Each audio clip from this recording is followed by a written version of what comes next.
नमः शिवाय, जय भोलेनाथ। आप सभी लोगों का व्रत त्योहार एस्ट्रोलॉजी चैनल में स्वागत है। और कैसे हैं आप सभी लोग।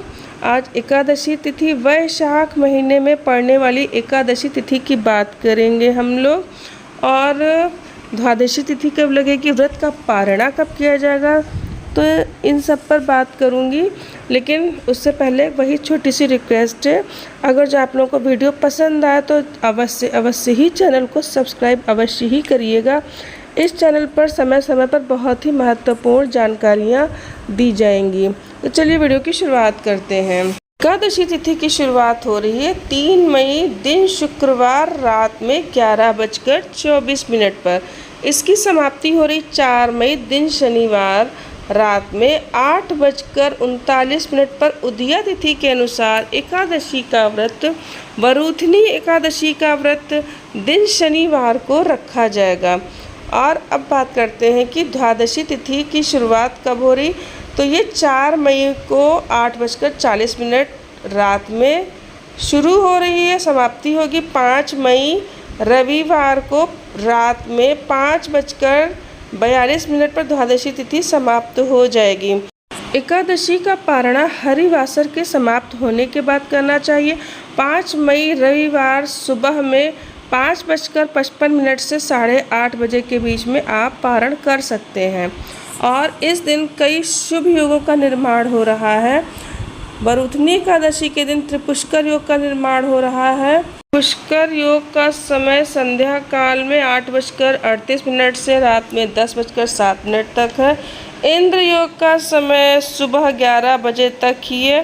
त्रिपुष्कर योग और इंद्र योग में पूजा करने से पूजा का दोगुना फल प्राप्त होता है। और अब इसके बाद में बात करते हैं कि वैशाख महीने की जो वरूथनी एकादशी होती है वो हमें क्या क्या फल दे सकती है।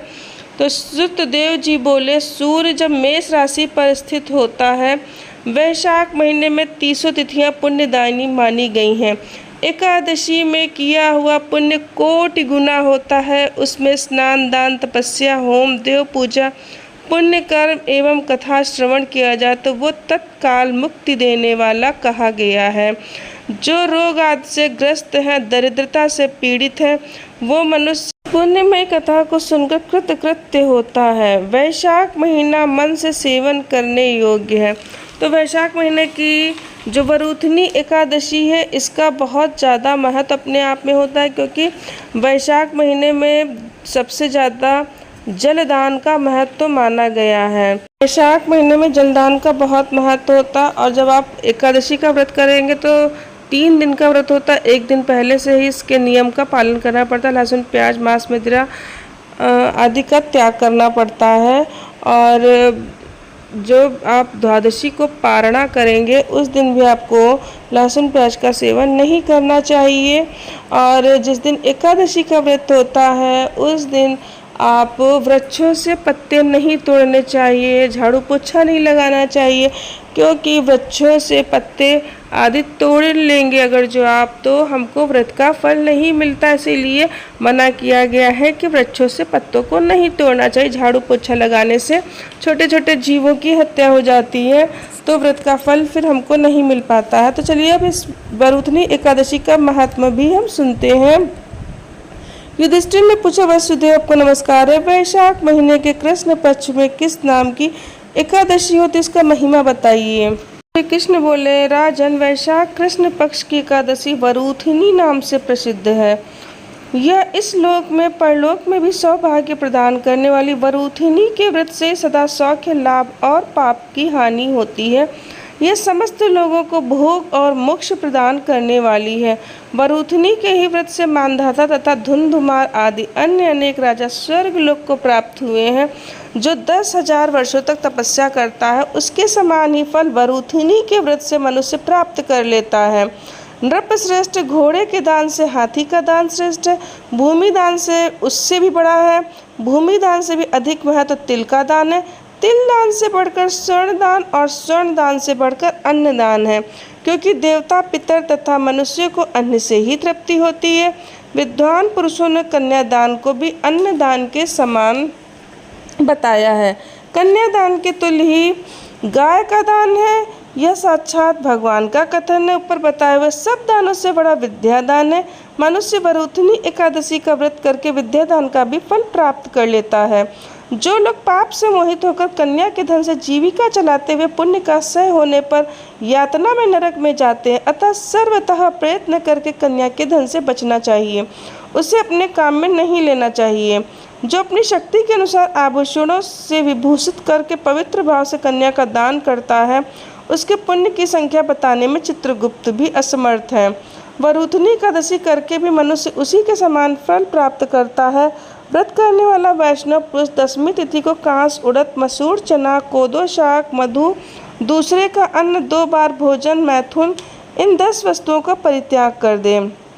एकादशी को जुआ खेलना, नींद लेना, पान खाना, दातुन करना, दूसरे की निंदा करना, चुगली, देखिए यहाँ पे दातुन करना मना किया गया, दातुन नहीं करना चाहिए। आप कुल्ला कर सकते हैं, उंगली डालकर अपने आप दांत साफ कर सकते हैं। चोरी, हिंसा, मैथुन, क्रोध तथा असत्य भाषण, इन 11 बातों का त्याग करना चाहिए। द्वादशी को कांस, उड़द, शराब, मधु, तेल, पतितों से वार्तालाप, व्यायाम, परदेश गमन, 2 बार भोजन, मैथुन, बैल की पीठ पर सवारी, मसूर, इन 12 वस्तुओं का त्याग करें। द्वादशी का भी नियम होता है राजन, इस विधि से एकादशी की पूजा की जाती है। रात को जागरण करके जो मधुसूदन का पूजन करते हैं वे सब पापों से मुक्त हो परम गति को प्राप्त होते हैं। अतः पाप भीरु मनुष्यों को पूर्ण प्रयत्न करके इस एकादशी का व्रत करना चाहिए। यमराज से डरने वाला मनुष्य अवश्य वरुथनी का व्रत करे। राजन, इसके पढ़ने और सुनने से सहस्त्र गोदान का फल मिलता है। मनुष्य सब पापों से मुक्त होकर विष्णु लोक में प्रतिष्ठित होता है। तो फ्रेंड्स, एकादशी का जो व्रत हमको अवश्य रहना चाहिए, बच्चों को भी रहना चाहिए, बूढ़ों को, जवानों को, सबको रहना चाहिए, क्योंकि एक एकादशी का व्रत ही ऐसा व्रत है जो हमको भगवान के सम्मुख ले जा सकता है, हमको मोक्ष का अधिकारी बना सकता है अगर जो हम सही तरीके से एकादशी का व्रत करते हैं।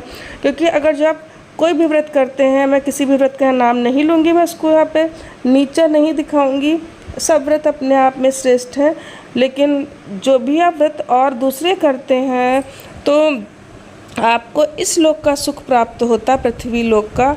और आपको जैसे सूर्य का व्रत रहा तो आपको कुछ दिनों के लिए वहाँ पे रहने को मिलता, फिर आपको जन्म लेना ही पड़ता।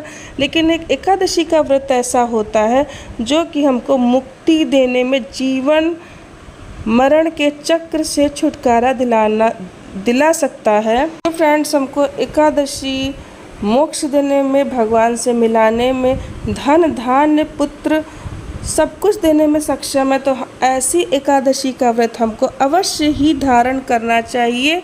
अगर जो वीडियो पसंद आई हो तो चैनल को अवश्य ही सब्सक्राइब करिएगा। नमः शिवाय, जय भोलेनाथ। मिलती हूँ अपनी नेक्स्ट वीडियो।